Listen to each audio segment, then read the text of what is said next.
जंगल में बहुत ही खुशी का माहौल बना हुआ था क्योंकि आज गीता के बेटे जग्गू का जन्मदिन था।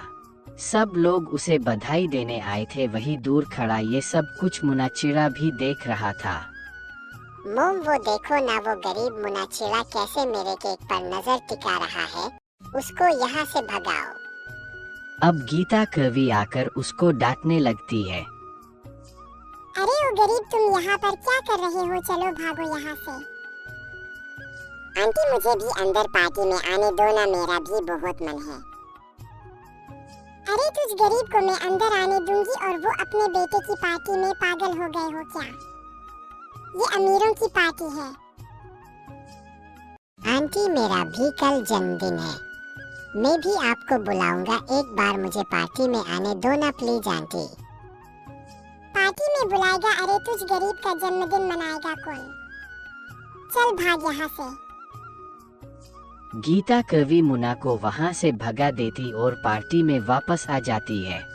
गीता कवि बहुत अमीर थी, इसलिए उसने बड़े बड़े पक्षियों को ही बुलाया था जो जग्गू के लिए महंगे महंगे गिफ्ट लेकर आए थे।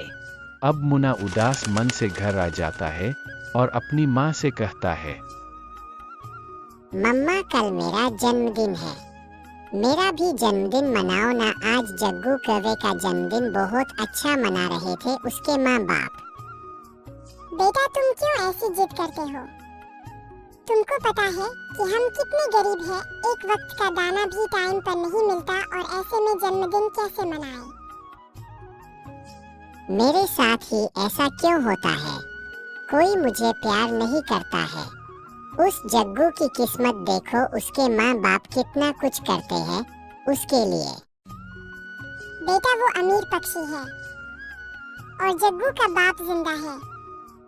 अगर तुम्हारे पापा आज इस दुनिया में होते तो हमें ये सब नहीं सहना पड़ता।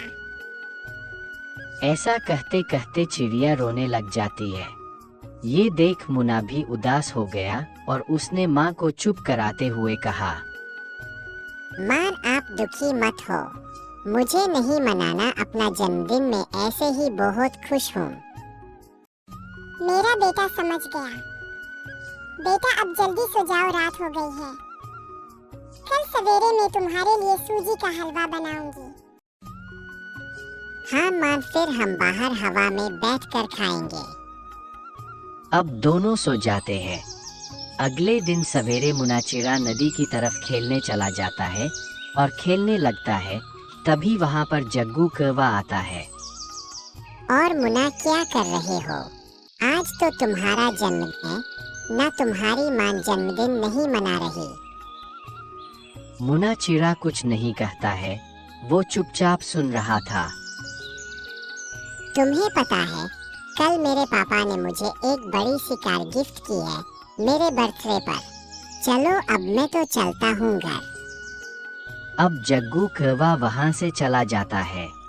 मुना बेचारा फिर उदास हो गया और उड़कर जंगल में आ गया। अब मैं घर नहीं जाऊंगा। इस गरीबी में जीने से अच्छा है कि यही मर जाओ। सब मेरी गरीबी का मजाक उड़ाते हैं। कोई मेरा जन्मदिन नहीं मनाता। मुनाचिड़ा की बात सुनकर एक बल्लू नाम का चिड़ा उसके पास आता है। अरे क्यों परेशान हो दोस्त? आज मेरा जन्मदिन है और सब मेरी गरीबी की वजह से कोई मेरे से ठीक से बात भी नहीं करता, कोई मुझे प्यार नहीं करता। अरे दोस्त, तुम उदास मत हो, मैं मनाऊंगा तुम्हारा जन्मदिन, वो भी बहुत अच्छा। क्या तुम मेरे दोस्त बनोगे? मेरा इस दुनिया में कोई भी नहीं है, मैं अकेला ही रहता हूँ। तुम मेरे साथ मेरे घर चलोगे? हाँ हाँ दोस्त। अब वो दोनों घर आ जाते हैं और अच्छे से घुल मिल जाते हैं। थोड़ी देर बाद बल्लू चिड़ा बाजार में केक लेने चला जाता है और केक ले आता है। उसके बाद मुना अपनी माँ के पास आता है। मम्मा मम्मा, जल्दी बाहर आओ ना, मुझे अपने नए दोस्त से आपको मिलवाना है। नया दोस्त? अब वो दोनों बाहर आ जाते हैं। अरे आप ठीक हो बल्लू जी?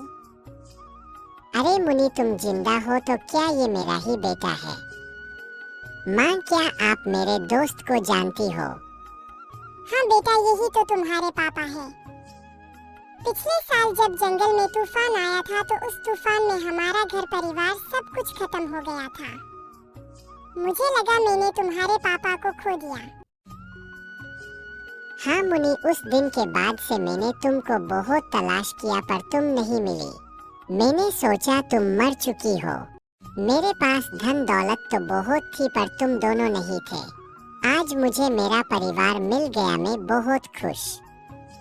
इसका मतलब मम्मी पापा अब मैं भी अमीर हो गया। अब मेरा भी जन्मदिन मनेगा। हाँ बेटा, हम तुम्हारा जन्मदिन बहुत अच्छे से मनाएंगे। अब शाम को बल्लू और मुनी चिड़िया सब मेहमानों को बुलाकर मुन्ना चिड़ा का जन्मदिन मनाया।